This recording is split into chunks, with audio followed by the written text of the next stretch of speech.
So, I already sent you the questions, but I'm going to follow these questions and please just answer one by one, just as you please. Number one, could you just introduce yourself, some biographical information? Sure. My name is Charlie Shin, and I am the lead chaplain for Providence Telespiritual Health. Let's see. I use she, her pronouns, and I am 42. I live in Seattle. I am married but separated from my partner. Yeah, maybe that's Yeah. enough. I grew up in San Antonio, Texas, No. but I live in Seattle. Yeah, Okay. Okay. I'm So Korean you, American. right, right. So that almost covers number three. But how you are educated and how's your, where you're been working kind of thing? Mhm. I went to undergrad for electrical engineering and I studied predominantly semiconductor physics. Ah. Yeah, material science and probabilities and statistics. So Mm, I worked in my first career as a semiconductor process engineer. I think the main thing is that I used a lot of statistics to mm, improve processes and process change mm, management. mm, Um, and then I worked in that field for about 6 years. And mm, then I went to seminary at Austin Presbyterian Theological mm, Seminary. It's a PCUSA seminary. And then I worked at a church for a little bit as a youth director. And then I found chaplaincy. And I've been I a chaplain, I guess, maybe nine or so years, including my internship and residency. I yeah. worked at Harborview in Seattle, and now I work at Providence. In the Mm, Seattle area, I used to work with elderly and PACE program, and now I'm doing telehealth spiritual care. mm. All right. Thank you for sharing. You mentioned that you already mentioned that you born in Korea. I was born in Seoul, Korea, but my Mm, dad was already in the US military. So mm, I was really just born there and stayed, my mom got help from her mom because we're Korean for about 2 months, but then we moved to San Jose for my first 2 years and then San Antonio, Texas for my whole upbringing. I stayed in Texas for 30 plus years. I lived in Korea for about a year and a half mm, and had mm. my second child there. And then I've been in Seattle for Yeah. about 10 years. So, you're born in Korea. So you're Korean or American? Born Korean, but you're Yeah. American, right? Yes. Yeah. Okay. hmm But you mainly lived in America for the rest of your life, since 2 months. You said so 2 months old. hmm hmm How do you describe your ethnicity and culture? Mm. I would say I'm a second or two and a half generation Korean American. Mm, I'm probably more American than Korean. I thought I was like kind of equally both mm, until mm, I moved to Korea in adulthood when I had my first child and I was pregnant with my second. And when we went there, it was such a culture shock, just huh. the individualism versus like the community Mm, kind of culture. So culturally, I'm much more American. yeah. Okay. But yeah, I hold both identities Yeah. for myself. What what is it, you know, telling you from American and Korean in culture wise? Um, Telling me as in, okay, ask me again. So like when you said, "Oh, I thought that one just Korean," but when you Mhm. were in Korea, you feel like, "Oh, I'm more American Mm, culturally."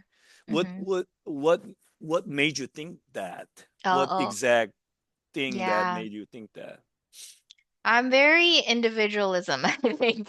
So when I went to Korea, everyone wore the same clothes, everyone had the same car, everyone lived in this similar apartment, everyone, Ah, and I thought that was so strange. okay. And then people would look at me like, why are you wearing the wrong clothes? And people would follow me Ah, down the street and be like, why is your, 3.5-year-old not in school? mm-mm, And I'm just like, I make my decisions for my children, and mm, it was a very different mindset. And I remember being really irritated, like so annoyed, like huh, why are people so the same here? And then at some point, because we lived there for about a year and a half, I was like, there's no reason, there's no better or worse. mm, They're annoyed at me for trying to be a unique, yeah, butterfly, and I'm annoyed at them for having more of a community mindset, but they're just different ways of being.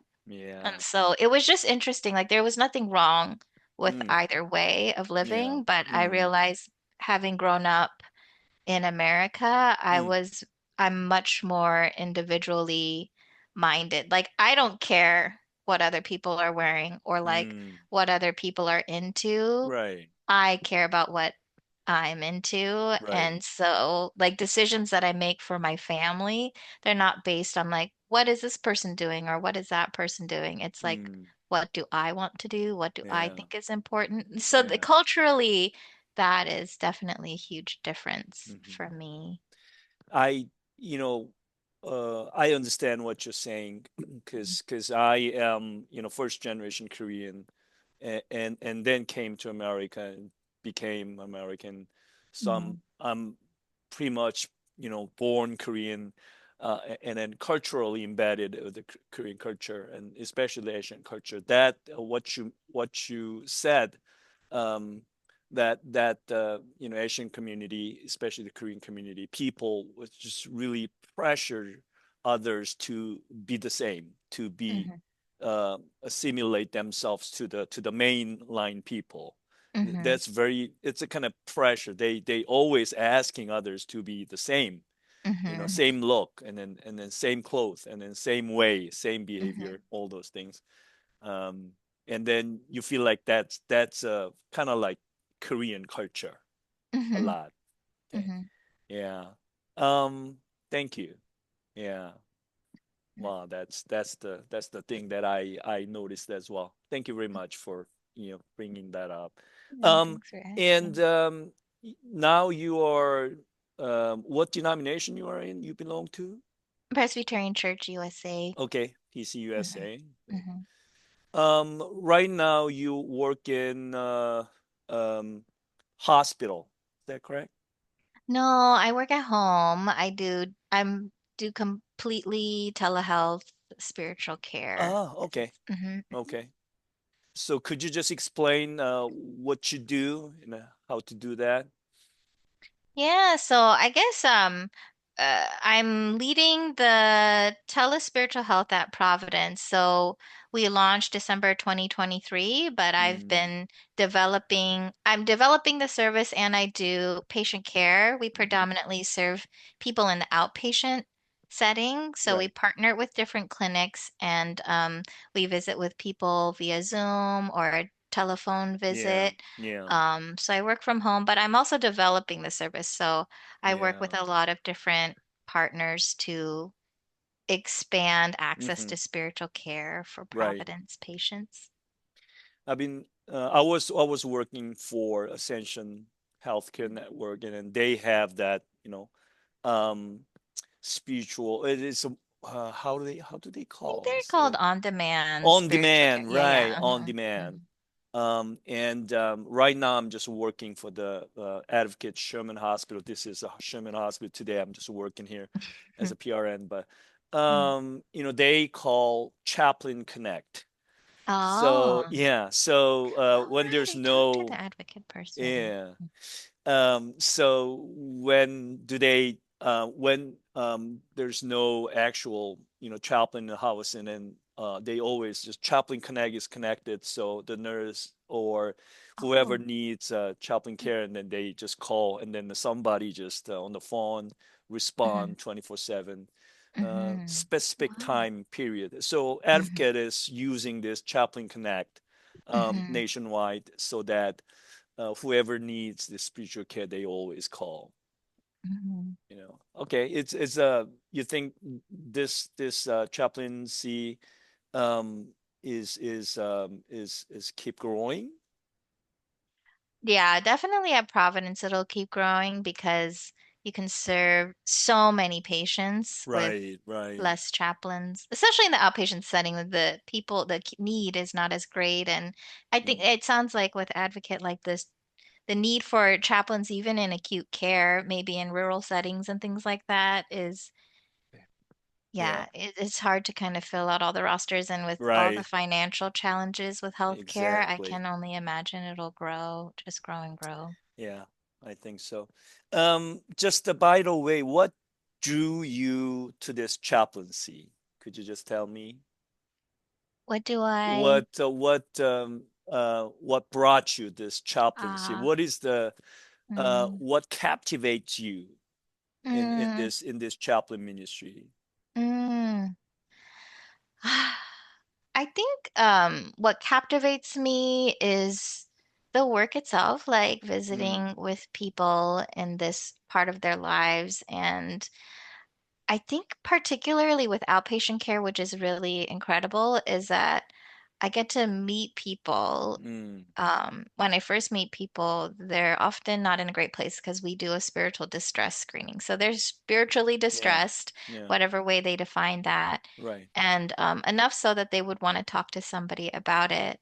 But in outpatient care, as you meet with them, regularly, you watch people transform their lives. Mm, It's incredible. Like they mm, make these, they say, I have this spiritual concern, mm, this is what I wish I had. And mm, then they do it. And you yeah, get to see this whole process. So in acute care in the hospital setting, you don't always get to mm, see that. So I think right. right now this is very, very exciting for me. Mm, But before this, I worked with elderly in the PACE programs for all-inclusive care of the elderly. And that mm, was lovely. I would go into people's homes. yeah. And stay with them really until they died when they were quite, in my opinion, pretty healthy and, Mm, engaged in community to when they die, met their families, mm, I was in their homes, just this part of our life, our spiritual part of our life is mm, so I guess you get to meet the person. Like you yeah. really get to meet the Mm, person. mm, So that was a wonderful experience. And then before that, I worked in Harborview at the trauma and neuro ICU units, and it was young people dying mm, tragically of unexpected things. And mm, there's a particular, like mm, I don't know, I just maybe seeing so much of life mm, through chaplaincy has mm, been a real big gift. But what brought me to chaplaincy is I wanted to do parish ministry. And yeah, I think even like your questions start touching on this. I wanted supervision, and I was a youth director. I yeah. wanted supervision, and the senior pastor wouldn't Mm, give me supervision, saying we can't be alone in a room together or whatever. And it was a mm, very, yeah, sexist situation where I couldn't grow as a new, person in ministry because, yeah, because I was a woman essentially. And mm, I was looking for supervision and I knew, oh, if I go to CPE, I'll get it. mm, So I did, do an internship and I loved having that feedback. I really like to grow and learn as a mm, person. And mm, so residency was a really good experience for me, for mm, my my own growth in, pastoral care. Mm-hmm. So I kind of stuck with it. And I think as a Korean American clergy woman and growing up in the Korean church in a Korean setting, I just wasn't, people didn't like accept my like pastoral authority in general. Well, in the church, In the church. Yeah. Yeah. especially I grew up Korean in church. Texas. Yeah, Korean churches. Uh, But then in the healthcare setting, I walk in, I introduce myself as a chaplain, and nobody's like, you're no, so you're not. welcomed. Hmm. Yeah. So I Right. think that sense of like, Yeah. yeah, that grace, I think, is something that I appreciate too. Yeah. Yeah. You found the right place. Yeah. Yeah. And That I don't that have to do budgets, I oh don't have to do right. mostly, I mean, I guess I do now, but like Okay, right. pastoral care and Yeah. yeah, the patient Sure. care is lovely. Sure. Thank you for sharing that. Mhm. So sounds like you really like this chaplaincy, saffron, in a separate, different settings. Um, could you tell me what do you most enjoy um, this chaplaincy in Mhm. this chaplaincy, your chaplaincy work? So, what do you most enjoy? Mm. Um, so my current work, so I have a very unique role in that I could develop this program. Mm-hmm. And I think for me as a person, I like to learn. I like to learn a Mm, lot of things. And I do like to solve problems. I still have like that engineer in me. And mm, so kind of developing this new telehealth service to provide spiritual care. yeah. It's just endless opportunities to like learn something new and Mm, solve lots of problems. mm, So it kind of both areas, like my love of doing spiritual care visits and also my love of just like kind of getting my mind around mm, new challenges so mm, that we can live out our vision of mm, expanding access to spiritual care mm, for the Providence like across the Providence continuum of care of our mm, patients. yeah. That is a constant kind of activity that I can grow and learn through. Mm, Um, but I think at the core of it is maintaining this sense of spiritual wellness mm, in every aspect of work, mm, like not losing sight of why we're doing this. I mm, think, and having that infused to every part of work. So my team that I work with, the relationships I have, we're all women, mm, with these, four other people mm, are so good. Like it's mm. just like I couldn't imagine a better team of people to Oh, work with. mm, Yeah, I think just infusing every part of what we do with this sense of mm, let's do this in a way that is like spiritually well and mm, uplifts the dignity of each other and the people that we're mm, serving. mm, Just having that piece mm, of doing really caring and thoughtful work, mm. I think that that's a huge Yeah, piece yeah. for me. Hmm. Good. I can see that you like the people you care for and you care about, and then the people you work with. Hmm. So yeah, so you Hmm. enjoy this work because encounter you encounter every day people Hmm. you love, and then you Hmm. are to love, and so Hmm. that's great. Hmm. Um, what about what is the difficult thing in chaplaincy work? Mm. I mean, honestly, the difficult thing is just like the grind of it all. Like, there's some Oh, things I don't like to do.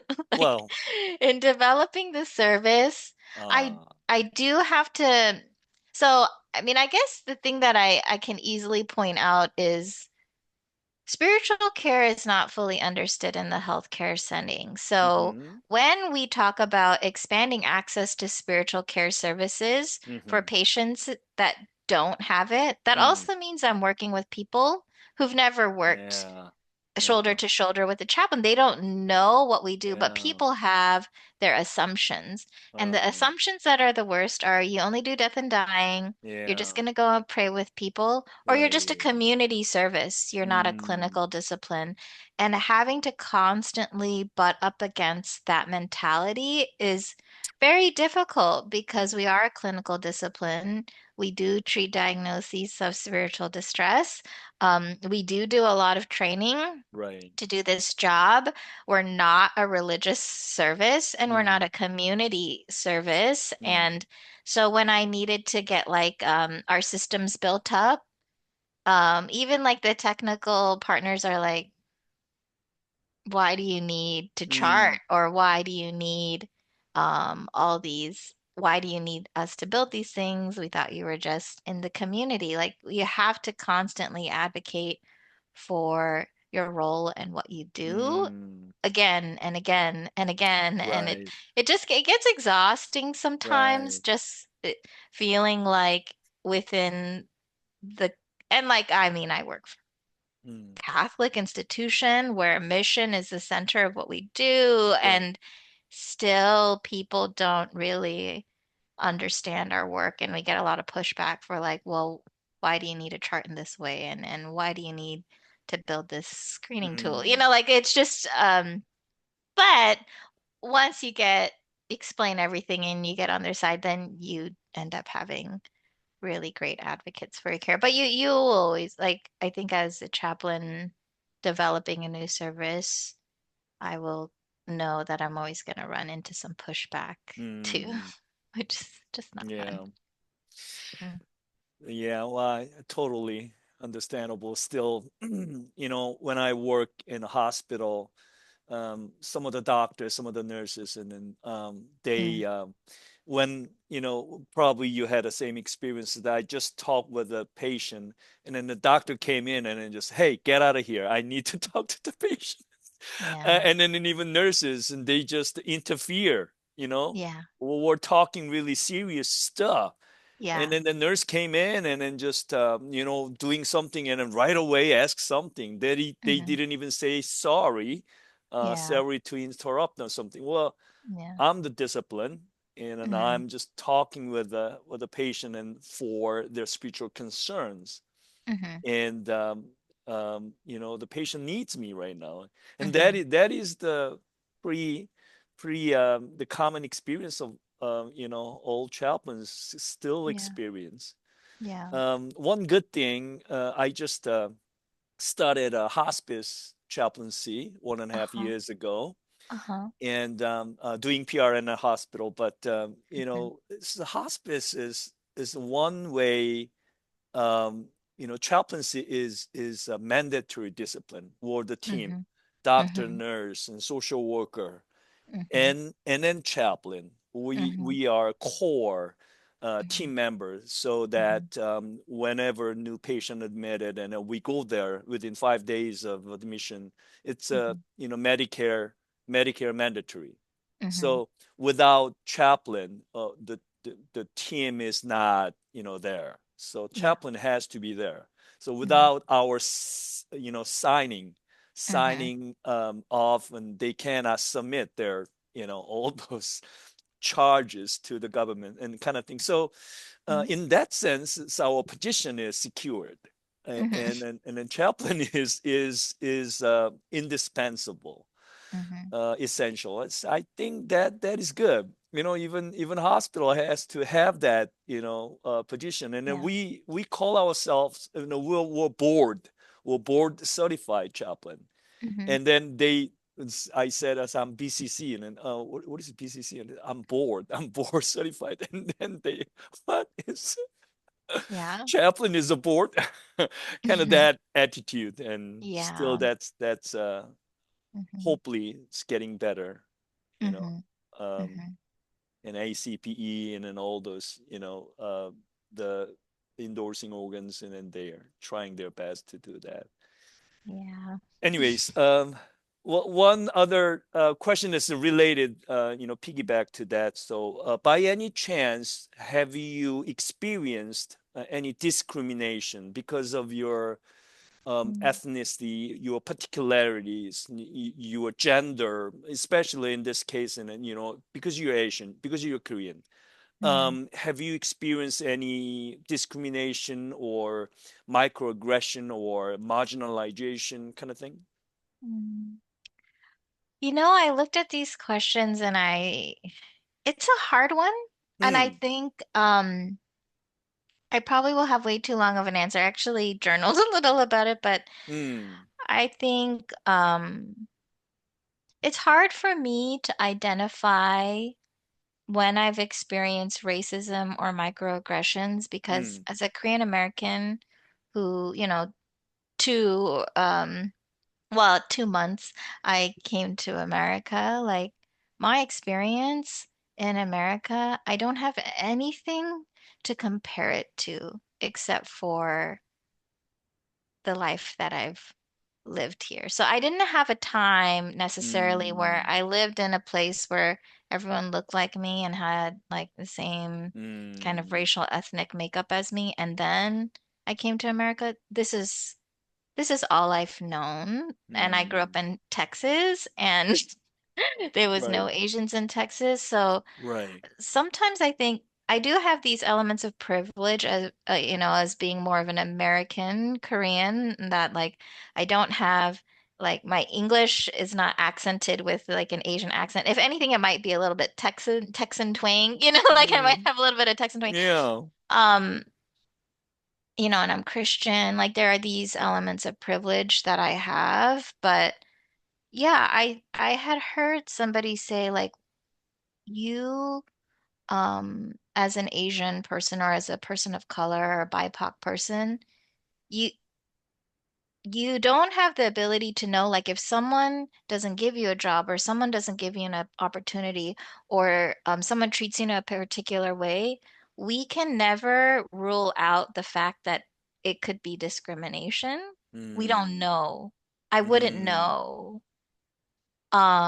So on the one hand, I just wouldn't know. Like maybe if people treat me a certain way, Hmm. but it's consistently always that, I couldn't say, well, that was racism. I can't Hmm. identify that. So I think it's Hmm. always hard because I have nothing to compare it to, and the way people approach me, if it's consistently racist, then I wouldn't know, Hmm. because that's all I know. I think Hmm. that so the question is hard Okay. for me to answer, but let's Hmm. see. Hmm. Um, so like I can't like say, oh yeah, this was racism or that was racism, but Hmm. I do know that racism, sexism, I that has impacted me and been a part of my life. And one thing that one of the Antonina I don't know how to say it, Olszewski, she had said at our, research camp, Hmm. she looks at two people Hmm. and that are equally qualified. And then when she goes to select the person, she'll select the person who likely had a harder road to get there, Hmm. because of maybe elements of their identity. That really Hmm. struck me. That really Hmm. struck me because I don't think that often like people consciously think about that because Hmm. along the road, I do know that sexism, racism has kind of blocked me from Hmm. opportunities, but Hmm. I wouldn't know when that happened necessarily. Um, so I just had this huge preamble of that. But what I'd say is of the 80 something Korean American Presbyterian clergy women, very few of us Hmm. work at a Korean church because there's a lot Wow. of sexism within the Korean church. Um, For sure. and like there's very few of us in the Presbyterian Church USA, 80 in all of history. While Mm, how many Korean American clergy men are there mm, in the Presbyterian Church USA? Very, very, yeah. very, very many. So there's just like there's been so many barriers along the way. Yeah. But I'll tell you two Mm, times where I was like, okay, this is racist. And the first one was actually by Asian women. mm, They were trying to develop a caregiver resource group or like a employee group for Asian women. And like it was very early on. There was like one person leading, somebody introduced me to her, and we were trying to do something. And then she kept on like I was like on the fence, do I want to do this or not? mm. But then it got to the point where she figured out I'm not a manager. And then she just wanted me to do all the work. Mm.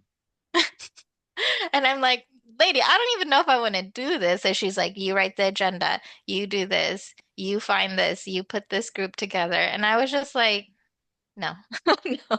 Like it was so strongly like, I'm I'm in charge and you will do everything I tell you to do. And it was just like this, okay, well, you're Asian, so you have to do Ah, this. You know, it was like a very assumption. You're Asian tokenism. woman. Okay. Yeah, Mm. it was, but it was another Asian woman. It was so confusing. I was like, there's so much internalized racism, and I can't even deal Uh, with this anymore. So I just said I wasn't interested. I don't know, maybe that's not a great example, but and then well, another, yeah, yeah, that's a kind of yeah, example.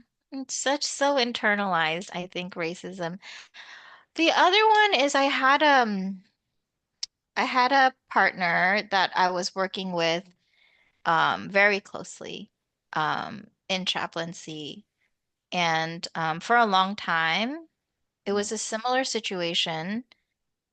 Um, it was a white woman, and she never did any work. She never mm, did any work. mm. I did it all. Ha. And then she would randomly get mad at me if I forgot to mention her name whenever I would report on work. And then I don't know. I just was like, I didn't know what to think of it. But later, one of my friends, who is a white woman, she was like, that is racism, Mm, Charlie. That is racism. And then I thought about it like, this person wants to claim all of my work as hers when she hasn't done anything. And I just thought it was our dynamic. I thought it was my failure to speak up for myself. But mm. the realization is the first economy in the US is a slavery economy. Yeah. And it was essentially, that sense of like, you work for me Mm, and give me the credit for the work. And so it's just like a very, I guess what I'm trying to say is like, it's hard for me to point out overt racist experiences, mm, but there's been a lot of systemic racism that has deeply impacted every aspect of my life and mm, success. And I can recognize that. And I didn't recognize that mm, partnership as a very racist dynamic. mm, But mm, then after my white girlfriend said that, I was like, oh my gosh, like yeah. how many times has this repeated in my life? Mm, Um, and I just bend to it because I don't know anything else. mm, And I think that there's that experience in bed is part of so much mm, of my experience. But my current team now, they do their part. And when they do mm. their part, I'm like, oh my gosh, like I'm not used to people doing their part. Like so I think that there is that aspect of it too. Yeah. Mhm. Yeah. Um, how's your racial ratio in your team? Mm, Racial, yeah, the ratio of the races. yeah. I mean, let's see. Well, The boss is a Southeast Asian woman. No, is a South Asian woman. Mm-hmm. And then I'm, I guess, what do you call us? East Asian. But Mm. and then the three other, they're all women, Mm. are white. Mhm. Okay. Okay. Mm. Mhm. So diverse in a sense. Yeah, Any for a group of African five, yeah. American? Mm-mm. Okay. Mm-hmm. So East Asian, Asian, and then Caucasian. Mm-hmm. Mm. Well, what you shared is the same experience with me that in the previous hospital in the Michigan, um, well, the all white chaplains. There are seven chaplains, full-time chaplains. They're all whites, and then managers white, and then I'm only Asian chaplain. Mm-hmm. And after me, a couple chaplain hired, and one of them is a woman. Um, she's female, kind of southern from southern country. I think not Texas and somewhere. I think it's Kentucky somewhere. Mm-hmm. And she just got out of her CPE residency and then just hired.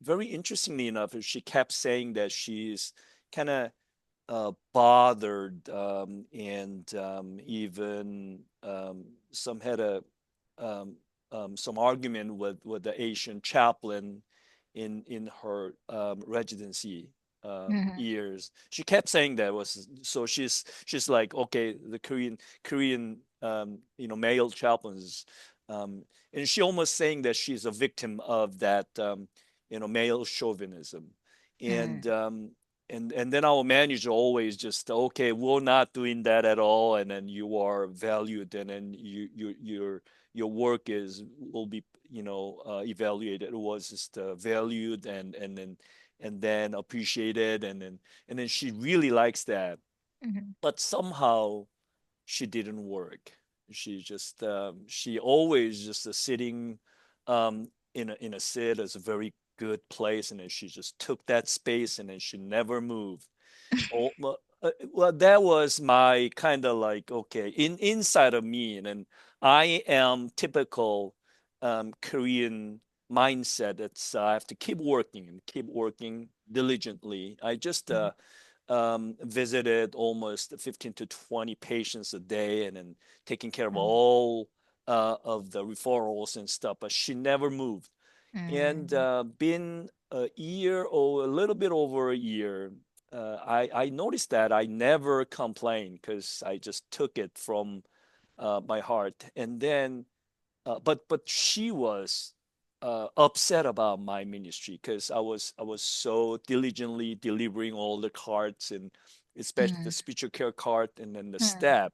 They Mm-hmm. loved my ministry. So once a week, I just brought in the cookies and music and all those things, and then pray for them and then just cheer Mm-hmm. them up. And then even manager was really like that. But she kind of upset about that because she thought that I am kind of infiltrating her territory. I'm Mm-hmm. just, taking, uh, uh, just, taking the heart of her own unit's people. They all talking about me, not her. And then she's upset about that. So she kind of tattletale something that I missed or something that I didn't take care. It was kind of a little bothering me Mm-hmm. Mm-hmm.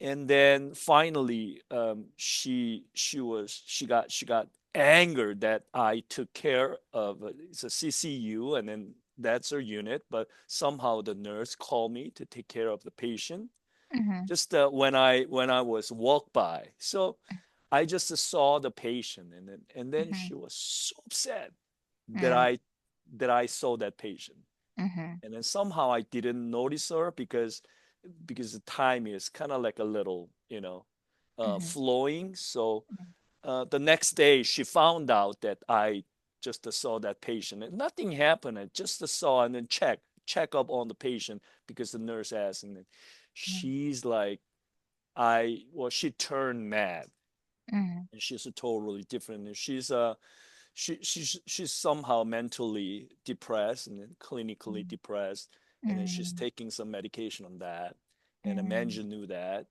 but probably uh, my behavior triggered her. She's so upset. She got mad at me and she screamed and she just stormed out that day. mm, I was mm, like, that's not so um, professional. mhm, Anyway, I tried to kind of reason why I did that and explain to her mhm, whatever bothered her. I'm willing to say sorry. I'm sorry. mhm, But she didn't take anything, and then she kept saying that I'm gonna tell the manager, and mhm. I'm gonna proceed something. This is not right, and she so screamed at me. Wow. Um, I was like, really, wow, why she's so screaming at me, and why Mm, she's so like, hmm? I'm the owner and you're the slave, and then you have to follow my orders, and you mm, infringe my territory. yeah. I'm feeling like really bad. Mhm, But the manager actually next day, he's on the side of her. mm, And he been like they're the two peas in the beanstalk, always mhm, there, like. mm, And finally he didn't recall, just he didn't kind of he didn't how do I put it, he didn't say bad about me. It was just, it's normal, it's the right thing to do, but mhm, somehow you have to be careful. He said to me it was because you have to be mhm, careful, little careful next time. Just mm, if you uh, get any requests, and don't do that right away because it's her territory, her unit. And you may call her, let her mm, know. Okay. mm, But even to her, he didn't say that, oh, you shouldn't do that because that's not professional, yeah. or that's an immature thing. He didn't even say that. He just Yeah. said he just said, you know, Don will do well next time. Mm. So I was like, Strange. oh my gosh. And then, Mhm, but well, that's it. And then about 3 months later, um, the hospital had a very big net loss, and then they had to lay off a mhm, chaplain. Well, it's nurses first, and then a lot of nurses, actually nurse managers, they're laid off, and then we're just all kind of a little scared. And finally, got to us, our department, and I was picked up. mm, The only Asian chaplain, I was picked up, mm, and mm. only one chaplain had to go, and I had to go. Wow. So I was so upset that time. Yeah. Why me? And then I just Yeah. asked the manager. He and I same denomination, CRC. And Mhm. he kept saying that I'm sorry, but he didn't explain why he Yeah. chose me instead Yeah. of her. So I Yeah. just asked, am I the only one? That time I didn't know, only one, only me, but uh, because I am, seniority wise, and she's the Uh-huh. last one, and I am, two Mhm. level up. She's Mhm. not board certified that time, Mhm. and then all the performance and everything is, you know, I thought that I was not the one, and then she even thought that 3 months ago, and then if there's a layoff, I'm the one. She kept Mhm. saying that I'm the one, but the manager Mhm. said, no, no, no, no, don't think that way. And then, and Mhm. then I was picked up. So it was still mystery to me, but a Yeah. lot of people say that that's pretty much discrimination. I mean, And so many elements of it. right, And that's the thing. That's what we lack the privilege of. We can't say we right, can right. never know, right? We can never know. We can never know. And that kills you. That I mean, that is really hard. That wears on us. If you were white, then you wouldn't have to think that thought. Exactly. That would have been different, But right? we will never know, We you never know. know. That's the thing. That's Yeah. very unfair and So hard. I just call HR And then there's protocols. There's always bylaws, and then when there's a layoff in the department, the whole department, that's fine. But if you choose one or two people in your department, there's always you have to follow. The manager has to follow Mhm. the order. Number one, Okay. seniority. Number two, professionality, and number three, performance, and all Mhm. those things. And you know all things considered, um, Mhm. I was not the one to be Mhm. laid up. But Mhm. it is what it is. I was picked up, and maybe, and then I was the one Asian chaplain. That time I was not the American. That time I was a Korean American. Was the no green card holder. So I'm a Mhm. foreigner. So Mhm. in But many, that's also, discrimination if yeah, that's yeah, the yeah. reason, If if that's the reason, it's discrimination.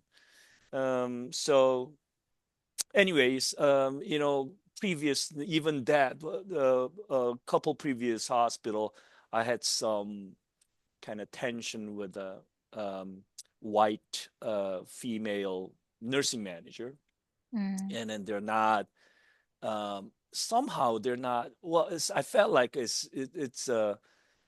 thought that was she thought that my spiritual care was a second grade because there were white chaplain, the male chaplain, female chaplain over there, and I was the Asian chaplain, and I took care of the patient, and she thought it was not enough, so she mm. asked another chaplain care. That's so crazy. That's a crazy That's one. so That's a crazy. Florida hospital. Oh, So Florida. um, Florida. it's a Florida, yeah, Florida, Jacksonville. Mm, So that's wow. so they didn't recognize that as a discrimination, or it's so embedded in them. Oh yeah. So It's so embedded. natural for them. Oh, Yeah. you Asian chaplain, Yeah. and I don't think that's a perfect one for my patient. You know what I'm Yeah. saying? That Yeah. it is given in their Yeah. mindset, and it's going. Mhm. It's pervasive Yeah. in some Americans' mindset. So Mm, I wanna know how we, especially Asian chaplains and Korean chaplains, experience mm, um, the very similar things, sometimes the same thing, yeah. so that we may recognize this is a problem, it's a Mm, systematic, or um, if it's not just a systematic, but it's a pervasive, mhm. it's a culture. Yeah. Definitely, it's a culture. So Mhm. we may Mhm. find a way out. Will Mm. take a long time, but the first thing is to To bring it talk out. about it. Yeah, Yeah. bring it out. So, Yeah. sorry, it's almost time's almost the end. Oh, So, it's because uh, we were yeah, chit-chatting in the beginning. Well, right. I do That's want to fine. think when you were sharing, like one thing Hmm. that came up is when I was in my residency, um, I worked Saturdays and there was me and another chaplain. And he was actually kind of mixed race, Mm, Asian and white. And he did nothing. So, mm, and as you were telling your story, mm, I think when they would start pulling the numbers of how many visits we did, he would mm. do 0 or 1 on a Uh, whole shift uh, and sit in the prime spot, yeah. and I would do all the other visits. And I'm not good at speaking up for myself, and I especially wasn't then. Mm, And in that case, clearly it's wrong for one person to do all the work and one person to do nothing. So in that case, my manager was on my side. mm, But I think that experience of like, even though he was, Asian, I think like he presented as like less Asian, I guess, than me. mhm, mhm. Um, but yeah, that experience of doing all the work, Yeah. Mm, I think that's a very racist outcome of like just a systemic like being a marginalized person is that Mm, you would do the work, but we will both take the credit, you know? Um, mm, we will both benefit, but I don't work. yeah.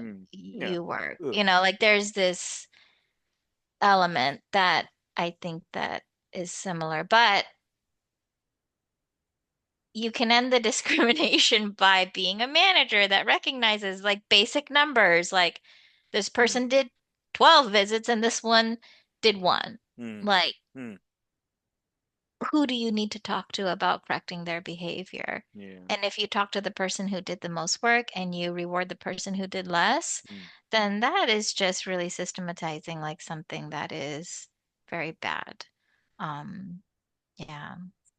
So I'm sorry that happened, but Well, yeah. yeah, right. I'm sorry too. Hmm. Hmm. Um, all right. So let's go to thank you for sharing. Mm, And well, just number 11. What support system or allies, if any, have helped you navigate experiences of any kind? Hmm. I think right now, like I said, I have such great coworkers Team? and Hmm. an incredible boss who's so Good. humble Yeah. and We need a good yeah, boss. yeah, and our boss is like a woman of color, so Yeah. I think I think right now the team is incredible and Hmm. like the leadership, there's a lot of diversity. I mean, the person who's our leader is yeah, just has these similar elements of diversity that I have, and she really Mm. understands Hmm. me and my Great. boss, although she's a white woman, she's just so humble, so open Good. when we give her feedback about like, oh, well, maybe we can work on sharing our stories or our experiences of discrimination. She's like, I want that. Let's do Mm. that. Mm. So I think, yeah, I have within work, I have really incredible support. I have incredible friends. I think being a chaplain, it's just, you're just so blessed with good friends. Like all my friends are Mm. chaplains. And so Yeah. I get a lot of, I can be really authentic and honest with them, and they share with me Mm. their thoughts very honestly. And Great. I think, yeah, I have a therapist, I do Mm. spiritual direction. Right. I have just, yeah, not just my chaplain friends, but incredible friends that listen and are just really good to me. Hmm. So, yeah, I think thankfully I have just a lot of really, really good support, Hmm. I think. And like I said, my friend, I Mm. was like just explaining all this and that's going on, and she was like, Charlie, Mm. that's racist. Mm. That's Yeah. racism. Yeah. You're experiencing racism. And I'm like, oh, yeah, like they can You said your call friend things is a up. white girlfriend? Mm-hmm. Yeah. Mm-hmm. Wow. Mm-hmm. Yeah, because she Great. knows a world that's not like that. And I Oh. don't. Yeah, I Yeah. don't know a world that people have treated me differently, and I don't know how to speak up for myself because that's been my experience. So like I think having people who are really Mm. that love me and Mm. that I can share with and talk to, and they can give me that feedback. Hmm. Honestly, yeah, I think and of course, our support system, we build it around Hmm. ourselves. So there's this aspect where I show up there too. But yeah, yeah. Okay. Just Mhm. curious, and do you have do you have some Korean uh, friends as well? Asian friends, how about I really don't here in Far East? Seattle. Um, I mean, my sisters, yeah, my sisters are my best friends. okay. And Your yeah, sisters. not in Seattle, but yeah, I think like I have a best friend from high school that we're still close with. Hmm. I don't go to Korean church or anything. It's kind of Yeah. a traumatic place for me since Uh, becoming a minister. Yeah, and I think like In the Korean setting, yeah, I think it's tough, like It's tough. the Yeah, Christian even it's tough community to for you. me. Hmm. I know there's a one female, a Korean American female chaplain. I kind of forget her name. She is working for the Ascension Hospital in Michigan. What's Oh, her? oh yeah, um, 사랑, 사랑. 사랑, yeah, 사랑 황? Kang, 강, yeah, yeah. 캥, So I'm 캥. connected with the Korean American Presbyterian clergy women. They're incredible. Okay. They're Okay. incredible. So no one like local, I think, but like, Yeah. yeah, my family, my close friends from childhood, and yes, the CAP CW, the Korean American Presbyterian Clergy Women Network. It's just like the most amazing group of Yeah. women ever, and they're huge. They're a Yeah. huge support to me. Yeah. Mhm. That's good. That's good. Yeah, Mhm. if you have friends in needs and then you have all you need to have. That's very good. Yeah. My last question is, what changes do you want to make for the future of racial um, equity in healthcare chaplaincy? Mm. I think this is what came up when you were sharing is the best care that people can have are from people whose like identity is not fully like white American. Like I think you want a Filipino nurse. You want like a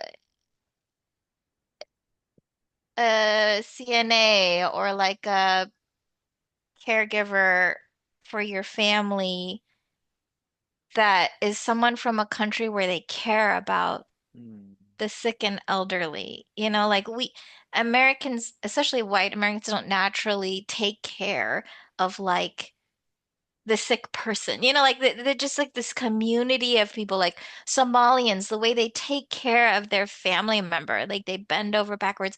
Like we have so much to learn from other cultures. And I think especially like Koreans, um, even though I have struggles with the Korean church, Korean people have such this deep spirituality that they live into. mm, And so they go into spiritual care and pastoral care. Like you have to see and recognize the gifts that all these like diverse communities bring to the healthcare world. mm, And I think it has to be celebrated, not thought of as second class. It's mm, actually mm, first class care. Yeah, so I think more diversity. I love that the VP of Providence is Teresa Edmondson, mm, who's an Indian mm, American woman, and Antonina Ochesky is like a Dominican American woman. And they bring such richness to who they pull in, who they elevate, what voices they choose to speak up for within chaplaincy. And I mm, think having them kind of lead us and kind of trickle down, I think is just incredible. Like actually all the VPs of spiritual health departments, there's so much women who are not white. There's so much diversity there. And I think that that makes a big difference of like how we can move forward and what they recognize and see. So that's exciting. Also, research shows that um patients who are racial ethnic minorities get served better um, by spiritual care in a mm. healthcare setting Yeah. than white patients. Oh. Where in healthcare can we say that we Mm, serve racial ethnic minorities better than white patients? Nowhere. mm, mm, Zero. mm, And so maybe elevating that spiritual wellness and the spiritual aspect of like life, mm, predominantly being people who come from racial and ethnic minority backgrounds, improves health outcomes, reduces costs, like when we provide this care, like just elevating this aspect of spiritual care in general. as like being able to serve patients better, probably because it's the same function. Like if your provider is black and you're a black patient, you actually do better. Mhm. Um, it's probably something similar. Like, Mhm. um, yeah, I think diversity in chaplaincy teams is probably a better thing for the vast majority of patients. And there's data for Mhm. that. And to kind of elevate these aspects of what spiritual care is and healthcare, I think can only improve Mhm. our patients' outcomes and their health. And I think it's important to know that. Yeah. And then care for your teams. And if there's concern about discrimination or racism, don't write it off. Don't, HR needs to recognize that instead of saying, oh, we'll just have to silence this person over here. They're making noise. I think those things need to be looked into for the patients and for better care. Yeah, Mhm. I hope that we'll stop going in the direction our country keeps going and then think about like really what is best for those that we serve. Yeah. Yeah. Yeah. Yeah. Well, um, I just, as I said, I used to live in Florida, Jacksonville, Florida. At that time, I was living in a white pastor's house, and somehow I was connected with a white church there, and I was living in a white pastor's house. It's a nice house there, and then I live 1.5 years over there, and I talked with um, that white pastor a lot. And very interesting, I found a couple things. Number one, um, well, he kept saying that was pandemic. It was just beginning of the pandemic, and then all those, you know, the black people were just criminally kind of tortured and then killed. What is his Mhm. name? That he was the uh, white policeman is just Chauvin yeah, well, kneeled down on his neck and then died. on George Floyd. Yeah, Yeah. George Floyd.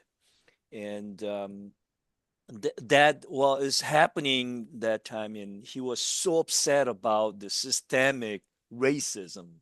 He hated the phrase systemic racism. He said, "We don't have any systemic racism anymore. Look around, Anymore. anymore." He Look kept, around. yeah, Yes, he let's kept look saying, well, around. it is individual, individual problem. Those policemen problem, this other No. problem. It's not systemic. It's not. Well, he kept You saying that. wish. Yeah. Yeah, so it's like totally different mindset. The Mm, sensibility is so different. And then mm. he almost feeling like world is different. The world is not used to it used to be. So it used to be, that means well, it used to be great for him, for 'Cause them, he couldn't for see the white people. news. Right, right. For them, it was a beautiful world, but it's not anymore. We're restricted, and we're condemned. We white people, we do not do anything wrong, but we're like a discriminator. Yeah. We're like a killers. We're like bad people. We're not. And then he's complained to me that we're not like that. So that was first. I found that they Wow. don't agree anything about systemic things. Sorry, it's keep coming up. Okay. Um, and then um, and then the number two is that somehow um, I think, but they're still discriminating others. and Oh and yeah. then he looked at, well, he said it was no, I love you and you love us, and then we're the same, or we white, well, he didn't say white, so black or whatever, but it is so embedded in him, Hmm. all the white people, and Mm-hmm. even the hospital, all the white people, white managers, and then Mm-hmm. they're acting toward others is so embedded, like white people number one, or number Mm-hmm. one American citizens, and you black, you Asian, you Korean, you Yeah. yellow, and all those, you're your color, and then you are Mm-hmm. second degree. Mm-hmm. It is so embedded. So I was Yeah. like so shocked, and they don't know, they don't recognize that, but they Yeah. know. Well, there is so embedded. They're acting like that. Mm-hmm. They're just saying like that, Mm-hmm. and then their look like that. Their Mm-hmm. looks. I know their looks, and then Yeah. it's like look down on. You know. Mm. Yeah. So Yeah. anyways, so uh, that is a huge. We're Yeah. living in this kind of world, but Yeah. hopefully things get changed. Yeah, hopefully. Yeah. Well, I appreciate you saying all that. And yeah, I think, well, just some thoughts is white people, they don't like to be called white people because they're just people. The Yeah. rest of Right. us Exactly. Right. are black, Yeah. Asian, whatever, Right. but they're just people. They're They call us normal. right. And then we're, no, but they're white. And I think this whole country, all of us are racist. It's a racist country.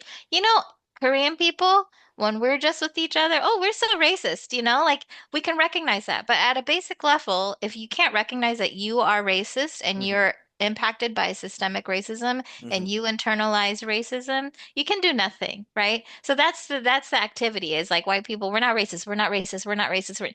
Finally just Mm. be like, I'm racist. You're racist. We're all racist. We can Mm-hmm. all work on ourselves. We can all go somewhere. But they hate that. Like, no, I'm not a racist. I'm not a racist. They'll never start. They'll, Yeah. you have to first, we all have to first admit, I'm racist. They can't do that. And then they Mm. just, it's not a workable situation if all you care about is not being called a racist. You can't even start. Like you can't Exactly. even start. Right. So there are these aspects of it, and you know, um, that's like, wouldn't you rather live a Mm. life Mm. where you can grow, you could flourish, you can allow the people around you to flourish, that you could just live, recognizing that we're all human, that we That's are that's at the the end of first the thing. day the Yeah. same That's the thing. first step. Yeah, Recognize who you are. but it is a challenge. It's a Yeah. challenge. Definitely. Hmm. All right. Thank you, Charlie, for your Ah, time. this was It's yeah, fun. yeah, been 1.5 hours already, but just I have taken your time a lot, but Charlie, thank you for sharing everything. I really hope and pray that everything going well for you, Mm. for your kids. Mhm. And just keep me posted, and anything comes up, let me know, and I'm on your side. And if you come near, Chicago area, just Mm. call me. Maybe you can have some cup of tea or coffee, or Sounds I can good. I owe you a good meal.